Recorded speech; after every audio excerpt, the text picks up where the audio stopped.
أنا عندي سؤال. في ناس في حياتنا عاملين زي التوم، ريحتها وحشة، مش كل الناس بتحب التوم، بس مضاد حيوي مفيد جدا.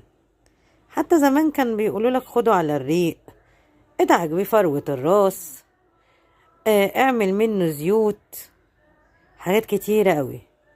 بس عيبه الوحيد ان ريحته وحشة جدا. ففي ناس في حياتنا عاملين زي التوم بالظبط. الناس دي بقى هي مفيدة جدا، بس ده عيبهم الوحيد.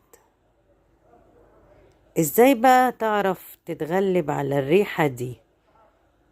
وهل الريحة دي هتعرف تكمل